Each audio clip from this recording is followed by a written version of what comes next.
삼위 하나님은 신비한 하나님이라고 했지요. 지난주에 성부 여호와의 시대가 무려 4000년을 통치하셨습니다. 그리고 그의 아들 성자는 이 땅에 와서 33년을 살다가 사역은 3년밖에 하지를 못했습니다. 그리고 그가 이긴 자가 되어 부활하여 하나님 우편 보좌에 계셨으면서 그의 일곱 눈이 되는 보리사 성령을 온 땅에 보내셔서 온 땅의 복음이 전할 수 있도록 그 성령 시대가 지금 무려 2000년이 넘는 시대가 흘러가고 있습니다. 그렇다면 이 성자는 너무 억울하잖아요. 인간적으로 보면 3년밖에 33년 살다가 3년도 그냥 재미지게 사시다가 가신 것도 아니고 그냥 사람들에게 온갖 멸시 천대받다가 십자가에 죽으셨으니 아버지가 사랑하는 아들을 그냥 두시겠어요? 그렇게 여러분이 성경의 역사를 이해하십시오. 그래서 하나님 아버지께서는 아들을 하나밖에 없는 독자 이 성자를 그대로 둘 리가 있습니까? 3년 동안 호되게 고난만 당하다가 십자가에 죽었던 아들을 이제 세상 말로 금이 환영시킵니다. 그것이 성자 대반전 시대가 옵니다. 그것이 뭐냐? 천년 왕국 시대가 온다는 겁니다. 그래서 제가 지난날에 그랬죠. 또 이 천년 왕국 시대가 되면 다시 이임받았던 천년의 왕국이 끝나면 다시 아버지 성부로 발안된다는 이 성경의 역사를 우리는 다 체계적으로 조직적으로 알아야 됩니다. 이 성경이 그렇습니다. 그래서 여러분들이 기로만 들어가고는 안 돼. 적을 때는 적으세요. 자, 그래서 이 어린 양의 하나님의 우편 보좌는 어떠한 왕권을 가진 자리일까요? 우리 예수님은 지금 우편 보좌에 계시는데 뭐하고 계실까? 현재는 아무것도 안 하시는 모습처럼 보여질 것입니다. 근데 제 설교를 듣다 보면 우편 보좌에 계시는 이긴 자가 되셔가지고 하나님 우편 보좌에 계시는 이 어린 양 성자는 지금 무엇을 하고 계실까? 앞으로 무슨 일을 하실까? 여러분이 그것을 아셔야 됩니다. 그분은 3년 사역으로 제가 그랬잖아요. 끝나지 않고 대반전의 우편 보좌의 시대가 하나님 아버지가 허락해서 하게 됩니다. 그게 놀랍습니다. 이 요한 계시록이 바로 그 장면을 기록해 놨습니다.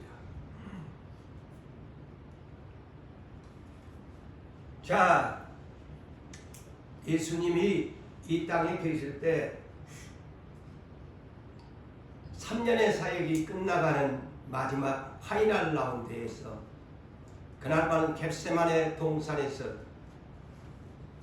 십자가를 지려고 하니까 인성으로 오신 그분은 너무나 민망하고 슬프고 제자들에게 그 속력이까지 했습니다. 그렇지만 그날 밤에 가룟 유다의 제자의 배신으로 말미암아서 대제사장과 장로들이 보낸 그 무리들에게 이끌려갑니다. 대제사장과 장로들이 보낸 사람들에게 그날 밤에 끌려갑니다. 로마 병정에게 끌려간 것이 아니에요. 하나님의 자식들한테 끌려갔단 말이에요. 그래가지고 하나님 앞에 여호와 앞에 제사장, 대제사장이라고 하는 사람이 예수님을 신문합니다. 참 있을 수도 없는 재미진 얘기지요. 어? 그 대제사장이 누구야? 오늘날 같으면은 막 대총회장들이 아닙니까? 총회장들. 이런 분이 딱 예수님을 잡아다 놓고 신문을 하면서 대제사장이 다시 물어 마가복음 14장 6절을 소개합니다. 제가 계속 소개하는 것은 우편 보좌가 무엇인가를 가르쳐주기 위해서 여러분들에게 그래서 성경을 적어놔야 돼. 우편 보좌가 무엇인가를. 마가복음 14장에 대제사장이 예수님을 잡아다 놓고 신문을 한 거예요. 감히 대제사장이 하나님을 잡아다 놓고 신문을 하는 장면이에요. 네가 찬송받을 하나님의 아들 그리스도냐? 이렇게 질문합니다. 찬송을 받으실 하나님의 네가 아들 그리스도냐? 그렇게 대제사장이 물어봅니다. 그러니 예수님이 침묵했겠어요. 당당하게 빌라도 앞에서는 네 억울한 거 있으면 말하라 그러니까 침묵했다고 그러지만 대제사장 앞에서는 침묵을 안 합니다. 네가 하나님의 아들 찬송받을 하나님 여호와의 아들이라고 그리스도 메시아라고 이렇게 대제사장이 신문합니다. 예수께서 이르시되 내가 그니라 당당하게 합니다. 숨기지 않았습니다. 내가 그니라 인자가 나 사람의 아들로 온 나 인자가 권능자의 곧 전능하신 하나님의 우편에 앉아 있는 것과 여기에서 시작됩니다. 대제사장에게 이렇게 봐요. 하나님의 아들로서 내가 우편 보좌에 앉아 있는 것과 하늘 구름을 타고 오는 것을 너희가 보리라. 그러니까 대제사장이 자기의 그냥 옷을 찢고서 자기로서는 너무 황당한 거야. 아니 감히 이 건방지게 지가 하나님의 아들이라고 하고 하나님 우편 보좌에 앉은 것을 보게 될 것이고 자기가 다시 하늘 구름을 타고 재림을 한다고 하니까 대제사장으로서는 황당한 일이야. 그러니까 대제사장이 그냥 대제사장 가운을 찢었던지 뭐였든지 그냥 옷을 그냥 쫙 찢으면서 한마디로 이 성경에는 욕은 없지만 아마 욕했을 거예요. 욕했다고 했으니까 우리가 어찌 더 증언을 이놈에게 요구할 수 있느냐. 그 신성모독한 말을 너희가 들었도다. 너희는 어떻게 생각하느냐? 백성들에게 물어봤어요. 너희는 어떻게? 저는 지금 신성모독을 하는 놈이다. 그러니까 그래요. 소경을 인도하면 둘 다 구렁텅이 빠진다고. 아유 하나님의 대제사장님이 맹인이야 맹인. 하나님이 오셨는데 전혀 몰라. 참 이게 지금 충격적인 일이에요. 오늘날도 이 시대에 예수님이 오신다고 하는데 이런 사건들이 정말 비일비재하게 마지막 시대에 일어납니다. 정말 이거 농담으로 들어서는 아니됩니다. 오늘날 교회가 더 문제예요.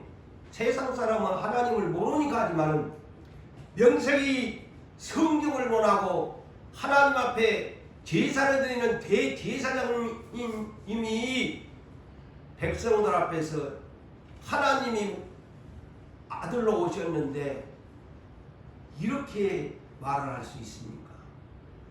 눈은 떴는데 영적 맹인이다 이거죠.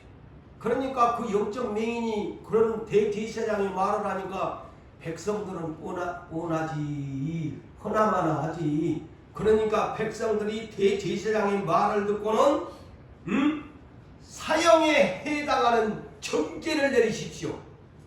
보세요. 다 따라간다니까. 그 목사가 그렇게 하면 그 교회 다 그렇게 알아. 내 말이 아니에요. 그 목사가 깨달은 대로 가르치면 그 교회는 다 그렇게 알아. 정죄하고 어떤 사람은 이 말을 듣고는 어떤 백성은 예수님한테 그냥 침을 그냥 팍 뱉어버리고요. 정말 충격적이잖아요. 또 어떤 사람은 예수님의 얼굴을 그냥 뒤집어 씌워놓고 주먹으로 쳤더라. 얼마나 비참한 광경입니까, 세상. 이렇게 이런 사람들이 하나님 믿은 사람들이 정말요, 여러분 눈을 감고 생각하면 정말 비극적인 상황이에요. 우리는 성경을 여기 해석했지만 아니 그들이 기다리는 메시아가 왔는데 막 주먹으로 얼굴 가리고 치고 침을 뱉고 막 대제사장은 신성 모독한 놈이다. 우리가 더 이상 얘기 들어볼 것이라 했나. 그러니까 대제사장의 하인 놈들까지 그냥 예수님을 손바닥으로 뺨을 내리쳤다고 했어요. 세상에 이런 말로 한다면 지나 개나 막 대제사장이 영적 소경이 되니까 다 따라가지고 대제사장의 하인 놈들까지 그냥 예수님을 손바닥으로 뺨을 치는 거예요. 지나 개나 그냥 다 이단자로 보라보는 거예요. 정말 이 장면을 보니까 겁나는 장면 아닙니까, 세상에. 그러면서만 선지자 노릇 하라고 하면서 비웃으면서 하인들이 손바닥으로 예수님을 얼굴을 내리치고 정말 하나님의 아들이 정말 많이 참으셨지. 당장에 우리 같았으면 이놈의 무례한 놈들 당장에 그냥 셀에 불을 내려버렸을 건데 그거를 십자가의 대속을 위해서 내가 너 같은 죄인들을 위해서 내가 십자가를 위해서 내가 참는다. 그래서 참아준 거 아니에요. 자, 예수님이 대제사장 앞에서 하나님 우편 보좌에 앉아 있는 것을 네가 보리라. 근데 이것이 얼마 안 있어서 그 예수님의 애은 성취가 이루어집니다. 어디에? 마가복음 16장 15절에서 19절까지. 자, 제자들에게 예수님이 이제 부활을 하셔가지고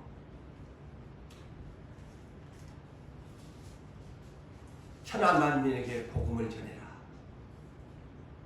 그러면서 믿는 자들에게는 이런 표적이 따르니 너희가 내 이름으로 귀신을 쫓아내면서 병든 자에게 손을 얹으면서 고쳐주어라.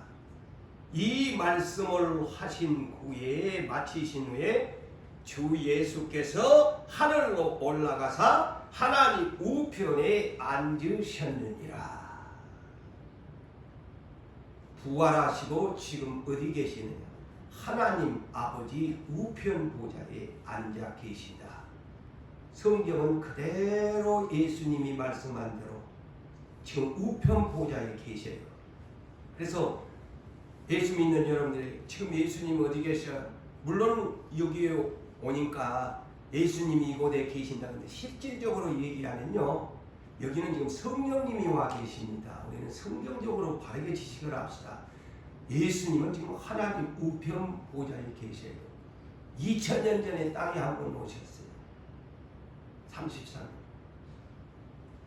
엄연히 우리가 바르게 지식을 알고 성경을 말해야지. 다 막 듣기 좋게 예수님이 이곳에 와 계십니다. 그래. 예수님의 영이 와 계시지. 성령. 성경적으로 우리는 얘기합시다. 그래야 이단 소리 안 들어요. 그래서 히브리서 12장 2절에 너무나 잘 아는 말씀이죠. 그래서 사도 바울은 믿음의 주여 또 온전하게 하신 이에 예수 그리스도를 바라보자. 그는 그 앞에 있는 기쁨을 위하여 십자가를 참으사. 대단히 중요하죠. 십자가를 참아냈기 때문에 그는 하나님 보좌 우편에 앉으셨느니라. 자, 보상을 하나님 우편 보좌가 뭔지를 이제 아셨죠? 네? 이 천년 왕권 시대를 알려면 이것부터 기초적으로 알아야 돼요. 우편 보좌를 싹 빼버리면 여러분 이 천년 왕권이 뭔지를 몰라요. 바르게 우리가 이 성경의 지식을 알아요. 그래서 십자가를 참은 대가로 하나님 보좌 우편에 앉으셨다. 이건 뭐냐? 장차 천년 왕권을 받기 위한 그곳에 지금 대기 상태입니다. 로마서 8장 34절도 지금 예수님이 어디에 계신다고? 알아놓으세요. 기본적으로 이 우편 보좌를 로마서 8장 34절에 하나님 우편 보좌에 계시면서 우리들을 위해서 간구하고 계시다. 아멘. 아멘. 보세요. 예수님은 하나님 우편 보좌에 계세요. 그러면서 다시 오시려고 당신의 백성들을 위해서 지금 하나님 아버지 앞에 기도하고 계셔. 이 성경적으로 보면.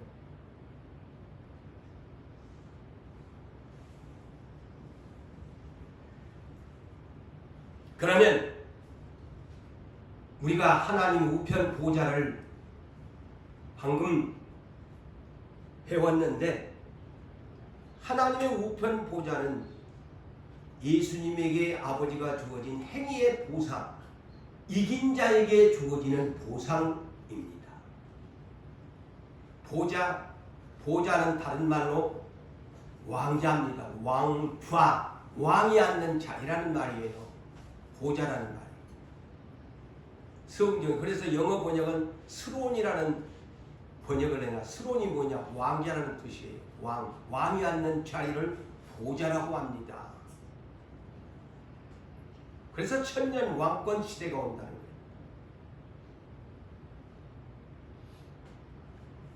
자, 그래서 아까 십자가를 참으심으로 하나님 우편 보좌에 앉으셨다. 히브리서 12장 2절에 있는데 더 구체적으로 오늘날 우리 일꾼들에게 주셨던 빌립보서 2장 5절에서 8절을 먼저 우리가 생각합시다. 그 십자가를 참으신 거거든요. 그래서 우리에게 어떤 마음을 품으라고 합니까? 그리스도 예수의 마음을 품어라 하면서 그는 근본 하나님의 본체시나 삼위 하나님이시죠. 근본 하나님의 본체시나 동등됨을 취할 것으로 여기지 아니하시고 자기를 비워서 자기를 그냥 완전히 심령이 가난한 자가 쉽게 하면 완전히 욕심을 다 비워버리고 종의 형체로 사람의 모양으로 오셨고 그 다음에 자기를 어디까지 낮추셨느냐? 십자가에 죽기까지 낮추셔서 복종하셨다. 이렇게 십자가를 참았더니만 빌립보서 2장 8절까지는 그렇게 했는데 9절로 11절에 이에 대한 보상이 주어집니다. 뭐라고 합니까? 이러므로 이렇게 십자가를 참으셔 하나님 우편 보좌에 앉게 해주었는데 그 우편 보좌가 무엇이냐?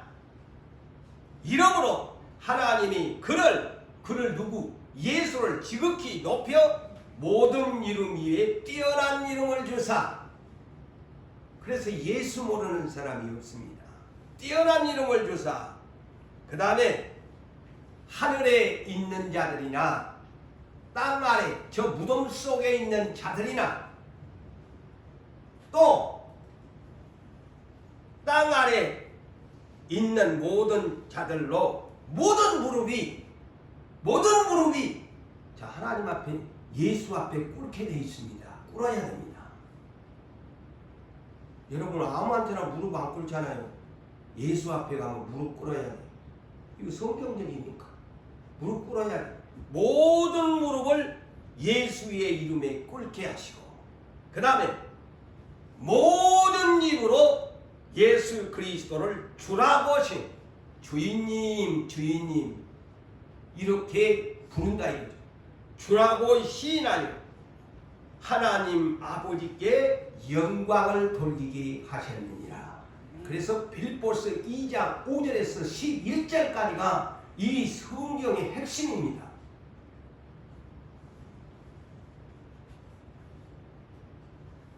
하나님의 우편 보좌는 최고의 영광의 왕권을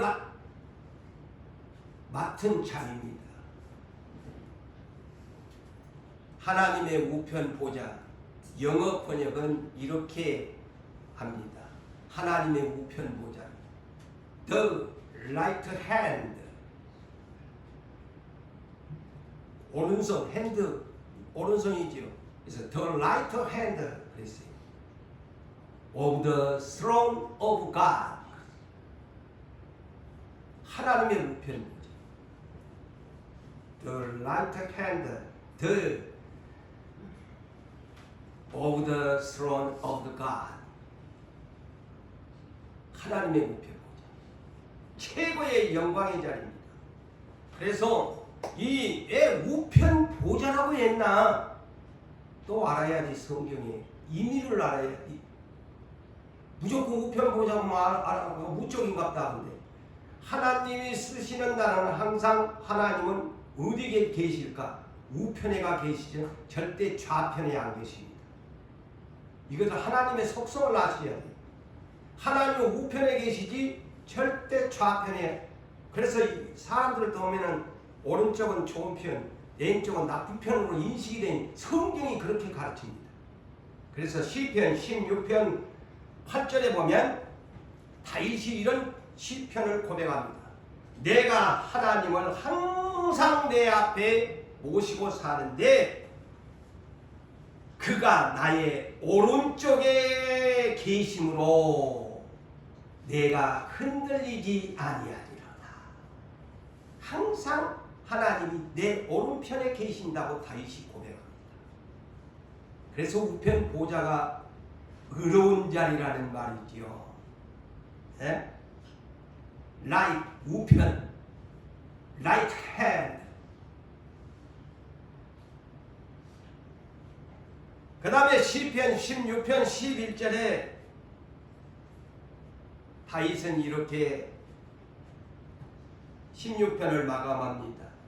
주의 오른쪽에는 영원한 즐거움이 있나이다. 오른쪽에는 즐거움이 있다는 거예요. 왜? 그곳에는 하나님이 계시니까.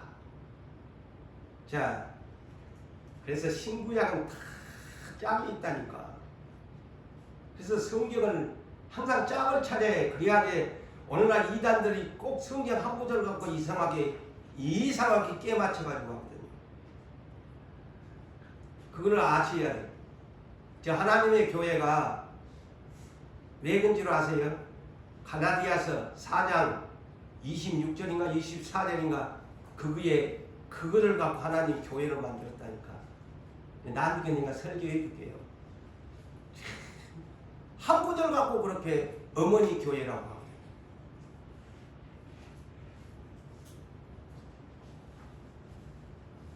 요한복음 21장 6절에 예수님이 제자들이 도망갔는데 부활하셔가지고 디베라바다에 오셔가지고 얘들아 거기 있나? 한 마리도 그날 또 실패자요. 예수님이 배 오른편에 그물을 던지라. 보십시오. 153마리의 고기를 잡았다. 항상 오른편에서 기적이 납니다. 오른편에 그물을 던지라. 그거는 예수가 계신 곳이야. 그 뜻입니다. 자, 시편 17편 7절에도 이렇게 기록되어 있습니다. 주께 피하는 자들은, 오늘날 우리는 주께 피하는 사람들 아닙니까? 그리스도인들. 주께 피하는 사람들은 그 일어나 치는 대적자들의 오른손으로, 대적자의 손에서 하나님의 오른손으로 우리를 구원하시리로다. 그래서 오른손이야. 하나님은 오른손자. 항상 오른편에 오른손. 그게 성경의 특징입니다. 더 구체적으로 말할까요? 그래서 예수님이 마태복음 25장 31절에 이하에 양과 염소의 비유에서 더 구체적으로 설명합니다. 여기에도 왕권을 가진 얘기를 합니다. 자기 영광의 보좌에 앉게 될 것이다. 예수님이 오시면 자기 영광의 보좌의 임금님이 되셔가지고 천년왕국의 왕권을 가지는 만왕의 왕 주께서 오셔가지고 영광의 보좌에 우편 보좌에 앉아 계실 것인데 어떻게 할 것이다. 모든 민족들을 세계 만국의 모든 민족들을 그 앞에 모으고 각각 구분하기를 양과 목자가 양과 염소로 구분한과 같이 할 것인데 오른편에는 오른편에는 양의 자리, 양이 가는 자리. 양은 어떤 사람이 의인이다. 그리고 이 의인은 영생한다. 그러나 N편에는 뭐라고 했대요? 악인이라고 했어요. 보십시오. 하늘과 땅의 차이입니다.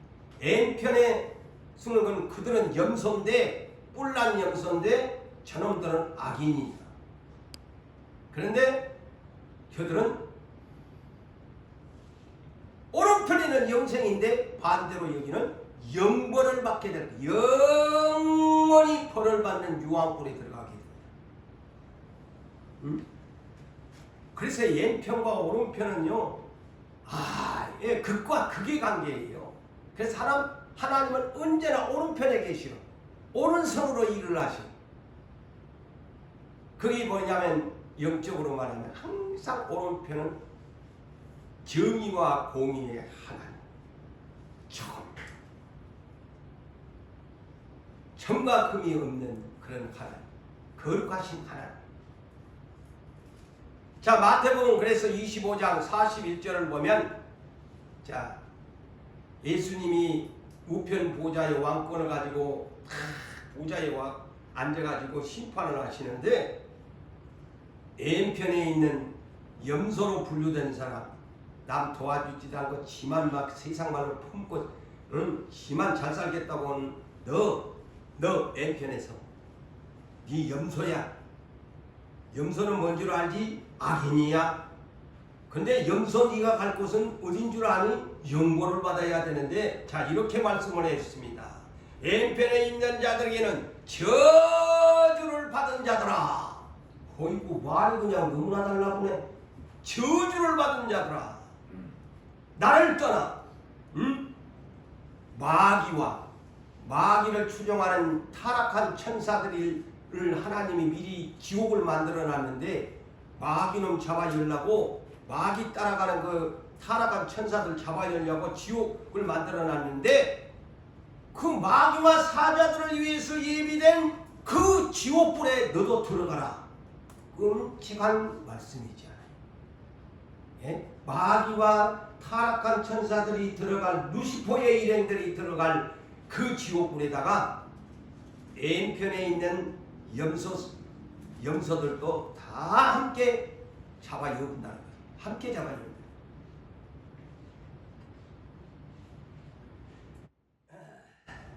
자, 그렇다면 이 어린 양의 우편 보좌의 권세의 영광은 언제부터 그러면 시작되는가?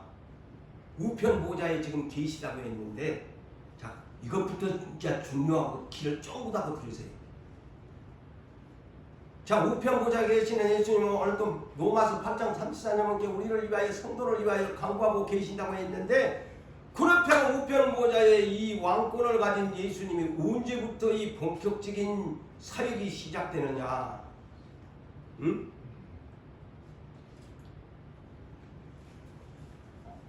계시록, 자, 우리는 성경적으로 얘기합시다. 계시록 5장부터 이제 쫙 이 얘기가 들어가야 됩니다. 계시록 5장 1절 이하에 하나님이 계시록 5장에는 누구냐면 하나님 아버지 보좌입니다. 착각하지 마세요. 어린 양의 보좌가 아닌데 똑바로 보고 하셔야 돼요. 계시록 5장 1절에 보좌에 앉으신 이에, 이거는 하나님 성부를 말합니다. 오른손에 두루마리 책이 있다. 두루마리가 있다. 하나님 아버지 오른손에 보세요. 여기도 오른손이라고 하잖아요. 오른손에, 하나님의 오른손에가 두루마리가 있는데 딱 봉인을 해놨어. 7봉인을 해놨어. 그러니까 하늘이나 땅이나 누가 하나님 아버지의 오른손에 있는 저 두루마리 도장을 탁 찍어가지고 아무도 못 열어보게 개봉을 못하게 만든 저 두루마리를 누가 열어볼 것인가? 하늘과 땅에 아무도 없어.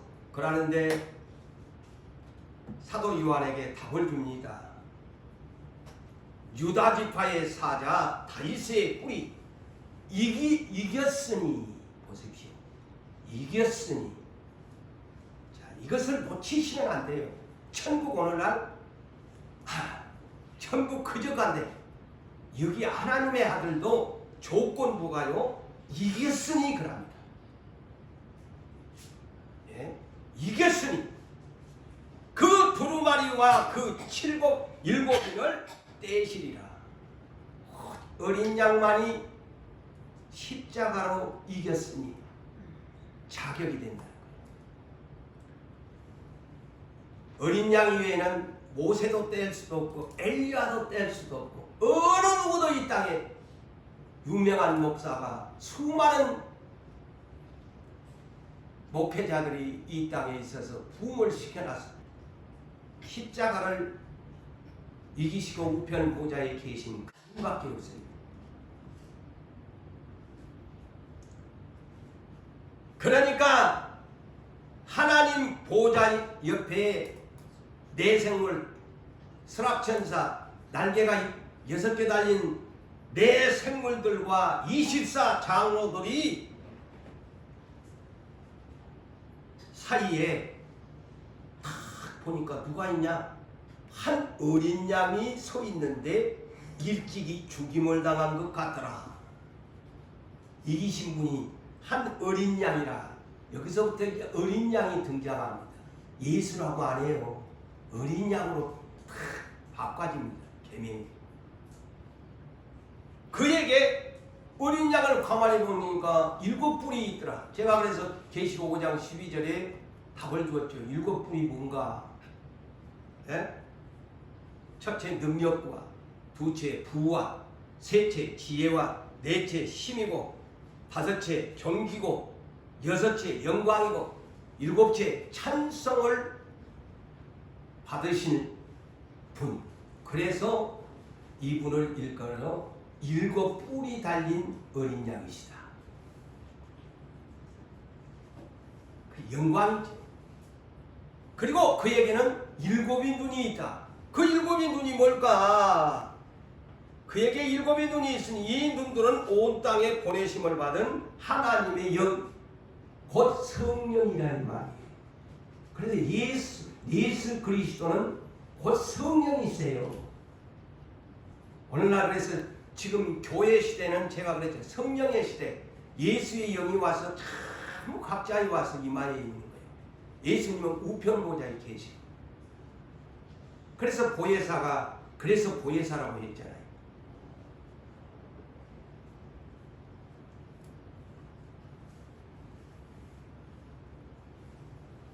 그래서 어린 양이,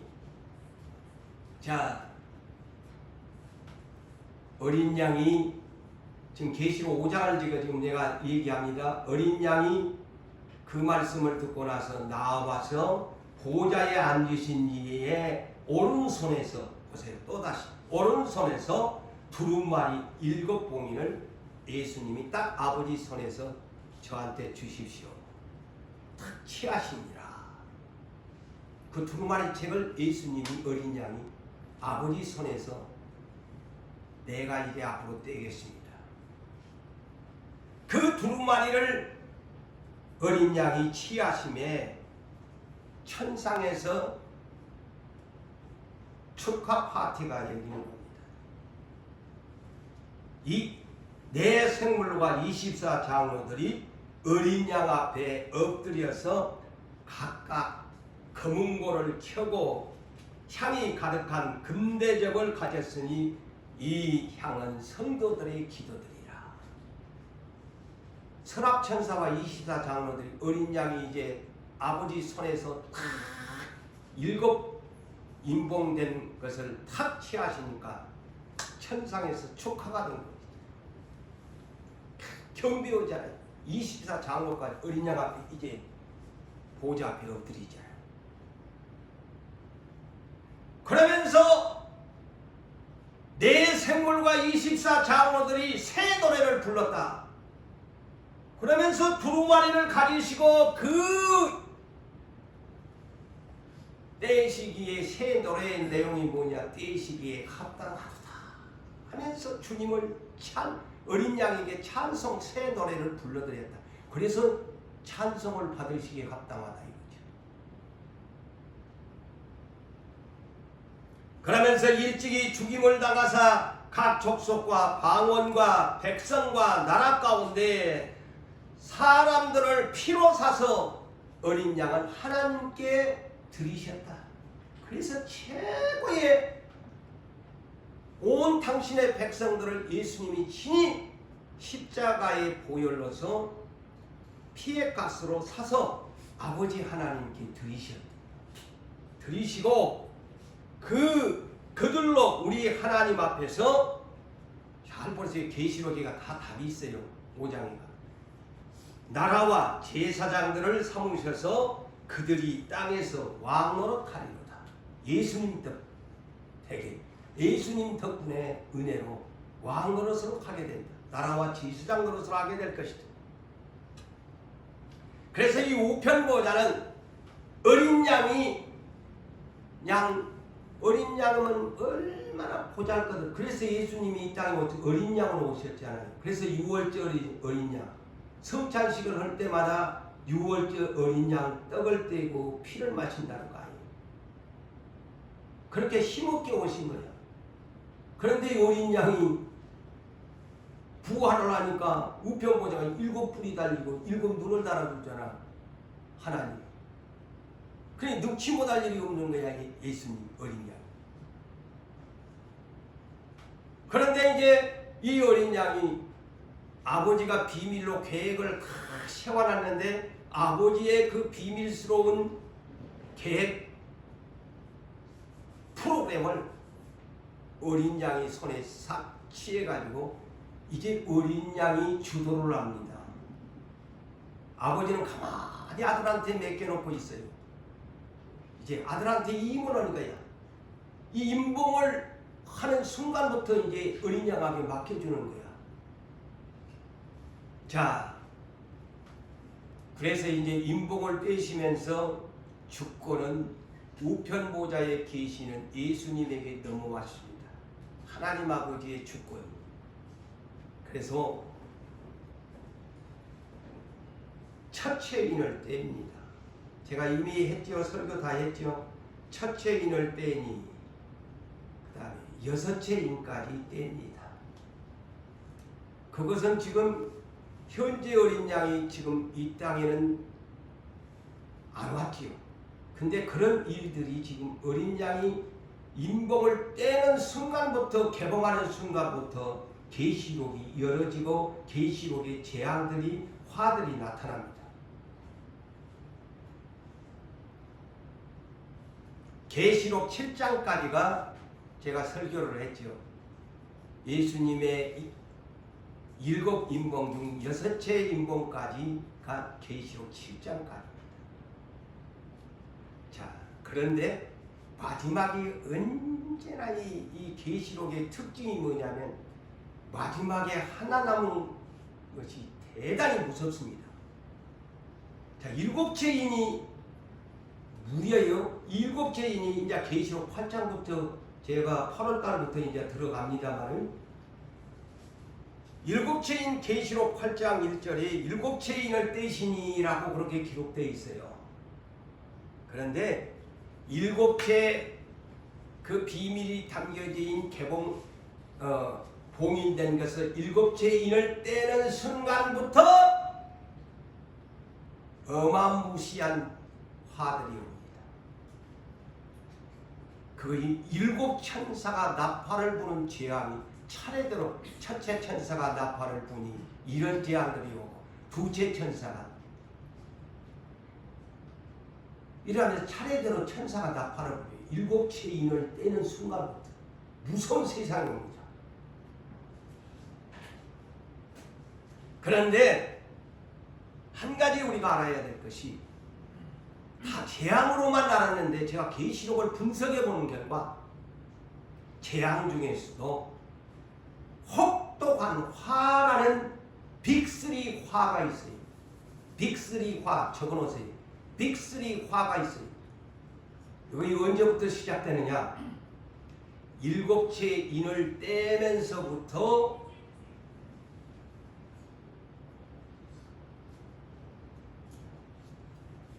자, 다섯째 천사가 나팔을 불 때부터 시작됩니다.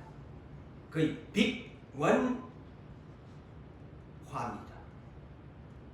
그러면 두 증인 시대가 언제 할까요? 두 번째 화입니다. 기억해 놓으세요. 두 증인 계시록 11장 12장까지가 넘어가서 두 번째 화가 있습니다. 빅3 화. 그 다음에 세 번째 화가 있어요. 세 번째 화는 뭘까요?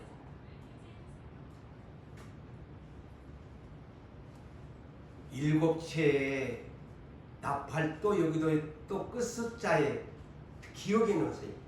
일곱 봉인을 개봉할 때에 이렇게 화들이 온다고 그랬죠. 그런데 또 마지막 일곱째 천사가 나팔을 불 때 또 일곱 천사의 대접의 재앙이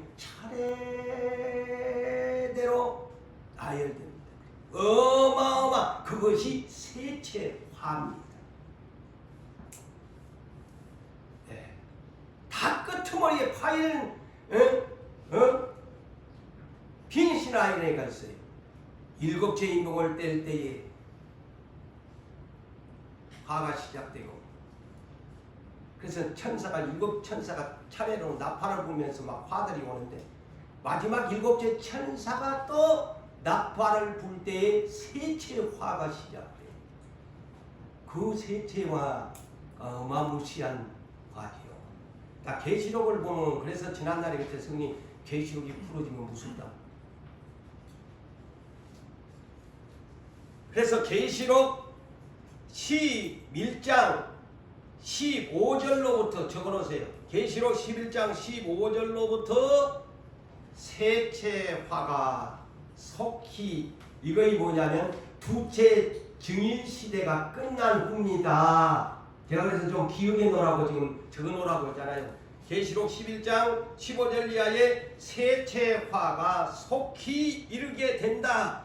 그러면서 일곱째 천사가 나팔을 불매 그러면서 어린 양이 친히 이제 권능을 이제 본격적으로 잡으시고 왕 노릇을 하게 된다.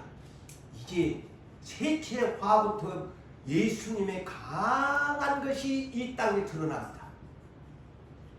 제가 어찌되게 한 며칠 동안 제 몸도 아프면서도 이 계시록을 뒤져가면서 봤어요. 그러면서 이제 예수님의 본격적인 어린 양이 진노가 이 땅에 임하게 됩니다.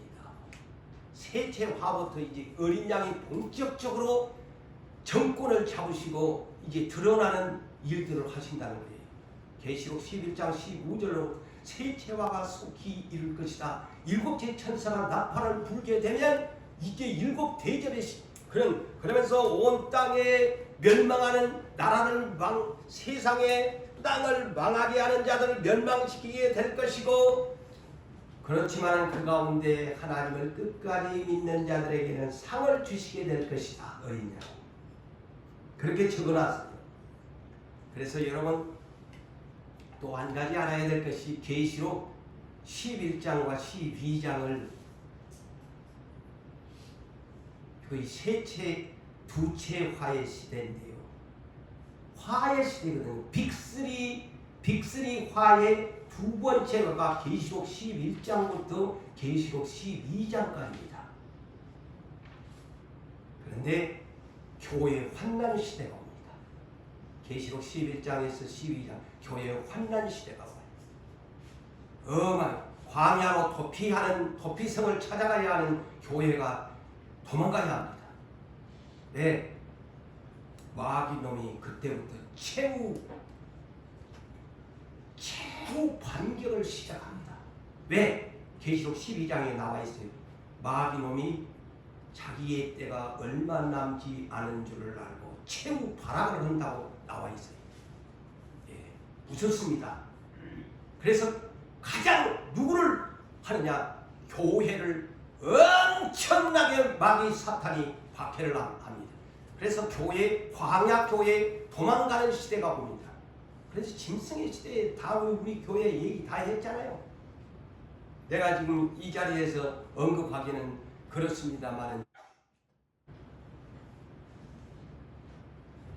나중에 내가 본격적으로 할 때 지금 유튜브로 채널을 나가기 때문에 내가 그 이상은 내가 삼가하고 나중에 본격적으로 할 때 제가 하겠습니다.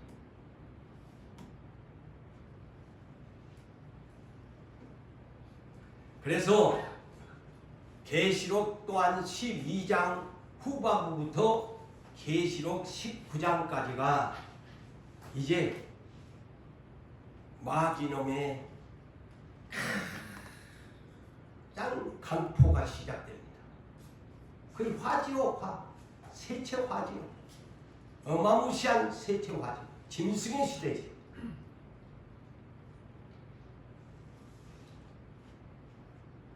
그러면서 계시록 19장 11절로 이제 짐승의 시대 3년 반, 교회 환난의 시대 3년 반, 계시록 11장에 교회 청량 시대가 오지 않아요?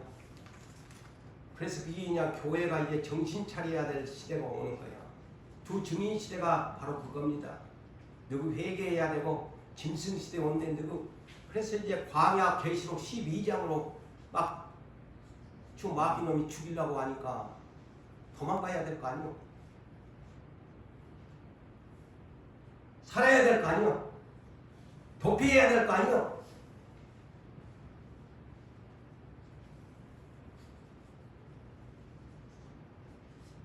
예수님과 마귀의 전면전이 이제 시작된 겁니다. 이 세체화부터 예수님과 마귀의 전면전입니다. 거의 하늘나라의 전쟁입니다. 그래서 계시록 12장에 그 말이 나와 있어요. 이놈 마귀놈이 하늘로 올라가서 전쟁을 벌이다가 미가엘 군대의 힘에 의해서 쫓겨나고 그런 게 땅으로 내려와서 힘쓸 시대를 만들었습니다. 예수님과 전면전입니다. 그러면서 계시록 19장 11절에 드디어 마침내 마귀 짐승시대의 3년을 그 가운데 참고 목숨을 건 짐승시대의 표를 받지 아니하는 사람들은 왕권을 누린다고 약속하잖아요. 오늘 본문에도 드디어 백마 군대를 이끌고 이 땅에 3년 동안 사역할 때는 내가 12군단이 더 되는 군대가 하늘 군대가 있지만은 나는 참겠다. 이것을 쓰지 않겠다. 했던 예수님이 마침내 12군단의 미가엘 백마 군단을 이끌고 빰빠라 하면서 천상에서 공중으로 재림합니다. 그게 계시록 19장 11절 이하에 기록되어 있습니다. 마침내 12군단을 데리고 온다는 것이죠. 그게 성경의 시나리오입니다. 그때 쓰는 거예요. 12군단을. 겟세마네 동산에서는 내가 12군단을 쓸 수가 있지만 나는 안 쓰겠다. 언제 쓰겠나? 내가 재림한다. 12군단을 그것이 바로 백마 부대다.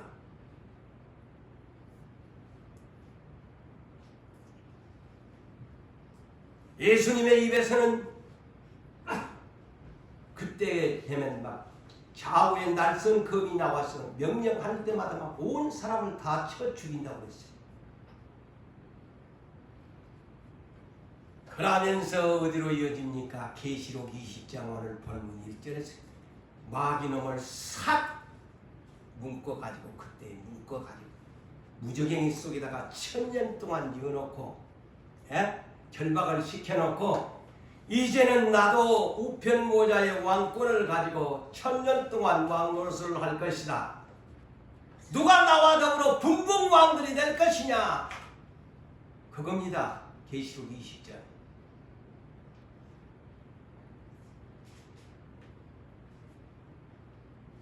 그래서 이 나라는 그래서 오늘날 뭐 교회에 가면 천년왕 여기도 그래요. 천년왕국 시대에 마귀를 묶어놓아요. 뭐 이 땅이 마귀가 없어요? 마귀 있잖아요. 그리고 이 땅에 있는 사람이 부활했어요? 그 천년왕국 나라는 천체 부활에 참여한 사람들만 되는데 성경을 이사에 뿌려갖고 이 교회 시대 이 땅에서 천년왕국이 된다고. 부활도 안 한 사람이지. 첫째 부활에 참여하는 사람들이 복이 이 사람들은 둘째 사망이 없다. 그러면서 여기에 4절에서 6절에 그 유명한 말씀이죠. 누가 이 나라의 분봉왕이 될 것인가? 심판의 권세의 보좌에 앉는 왕권을 가진 자들이 앉아있는데 그들은 누구인가? 하나님 말씀 때문에 예수의 증언 때문에 또 짐승의 시대까지 살아남아서 순교하는 영혼들이 1000년 동안 그리스도와 더불어 1000년 동안 그리스도와 더불어 제사장 노릇을 하면서 왕 노릇을 하리라. 말씀을 해주시지 않아요. 그래서 누가복음 22장 28절에서 30절에도 예수님이 제자들한테 위로를 하잖아요. 너희는 나와 항상 시험 중에 함께 했는 내가 앞으로 왕권을 가진 땅에는 너희도 보좌에 앉아서 심판하는 권세, 이스라엘 민족을 다스리는 이스라엘 나라 중에서 부활한 사람들이 있을 거 아니에요. 그 위에 너희들이 그 보좌에 앉게 하는 권세를 주겠다. 제자들에게는 그 권세를 주겠다고 약속하잖아요. 자, 그럼 우리들은 그러면 어떻게 되냐? 자, 그래서 성경은 다 훑어봐야 돼. 자, 계시록 2장 26절에서 29절을 볼까요? 자, 이기는 자. 자, 분봉왕이 있을까 없을까? 목사님이 만드는 것 같다. 분봉왕이라는 말은 없어. 그러나 이 성경을 보면 그 말이에요. 자, 이기는 자. 자, 조건입니다. 이기는 자, 예수님처럼 끝까지 내 일을 지키는 자에게 만국을 다스리는 권세를 주리니.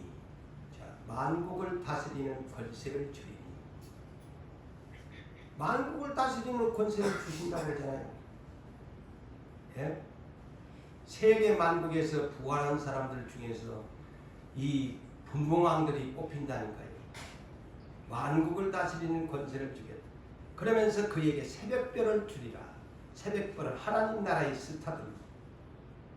하나님 나라의 스타. 그들이 스타예요.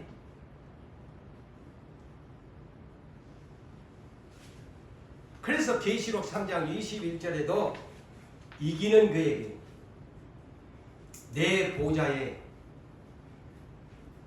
예수님이 친히 그럽니다. 이기는 그에게 항상 이겨야 된다니까. 어느 날 그런데 이 계시록을 안 가르치면 어찌 되겠어 그래. 이것을 이겨야 천국 가는데 자꾸 기복적인 설교만 하면 막 아멘 막 모여드는 것이 중요한 것이 아니잖아요. 내 보좌에 앉게 해주겠다. 예수님의 보좌에 앉게. 하나님은 아들을 우편 보좌에 앉게 해주겠다고 했는데 예수님은 나도 내 우편 보좌에 너도 앉게 해주겠다. 왜? 아버지가 나를 우편 보좌에 앉게 해준 거지. 나도 그렇게 니한테 그 자리를 내줄게. 왕권을 내준다는 거야. 예? 내 말 아니잖아요.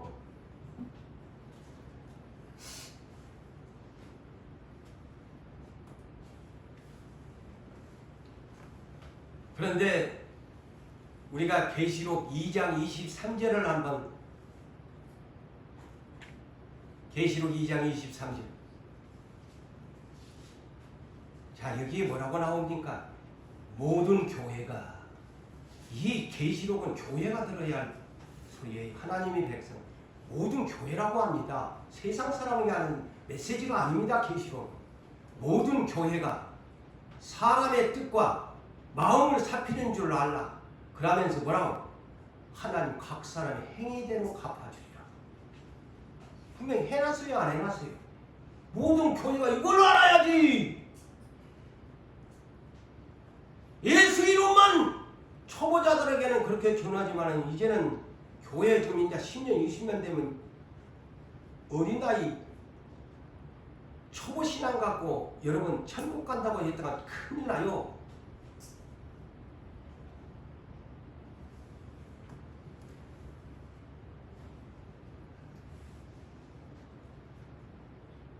그러면서 계시록 보세요.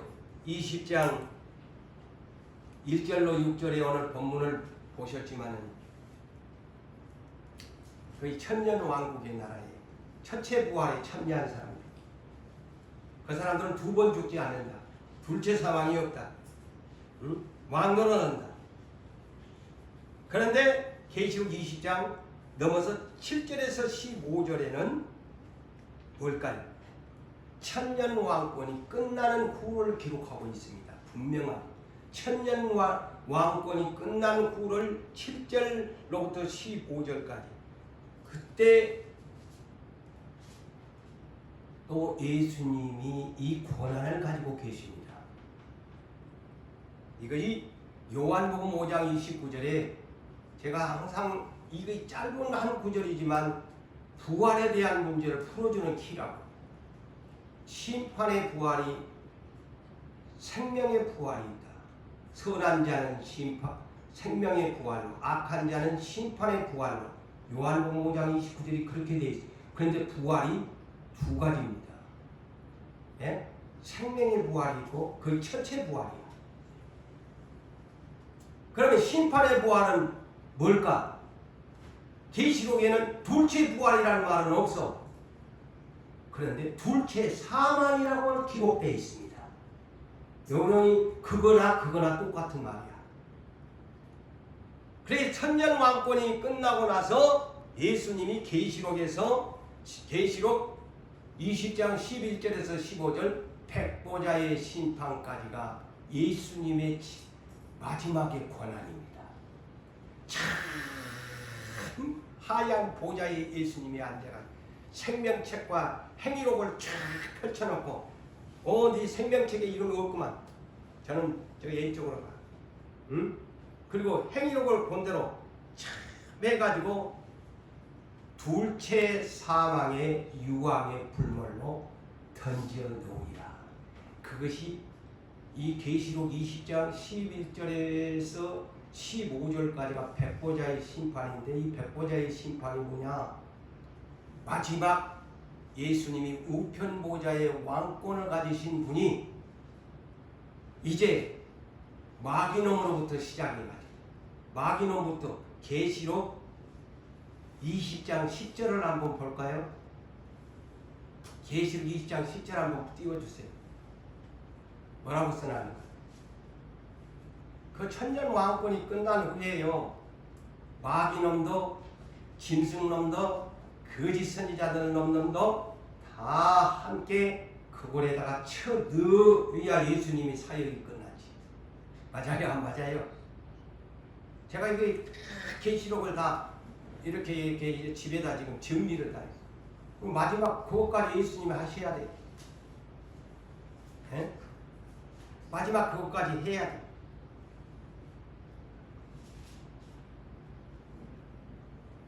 그리고 예수님의 우편보좌의 사역은 천년 왕권이 끝나고 백보자의 심판까지 안전에서 마귀와 모든 따르는 자들을 영원한, 아까 마태복음 25장에서 말했던 것처럼 왕위에 앉아서 마지막 마무리까지 싹 해놓고 이임받았던 천년왕권에 이임받았던 모든 그 이임받았던 것을 아버지 하나님께 환원을 하게 됩니다. 여러분은 또 모르지요. 이 하나님이 어떤 것을 저한테 이렇게 가르쳐 줘서 나도 이 성경을 터득한 것이죠. 거의 성경에 있거든요. 그는 다음 21번째 마지막 어린 양의 나라는 어떤 것일까? 20은 하나님이 통치하시는 나라로 다시 어린 양이 아버지 앞에 이제 내 임무가 다 끝났습니다. 아버지 받아주시옵소서. 이 나라를 받아주시옵소서. 그렇게 이 성경의 백은 다시 최종 성부 시대로 하면서 영원한 나라로 이렇게 이어집니다. 그래서 성부, 성자, 성령, 성자의 대반전의 어린 양의 천년왕국 시대 심판까지 끝내놓고 다시 아버지 내 임무가 다 끝났습니다. 심판이 다 끝났습니다. 내 할 것 다 했습니다. 아버지 이 나라를 받으시옵소서. 그렇게 옵니다. 다음 편을 모두 기대해 주시기를 바랍니다.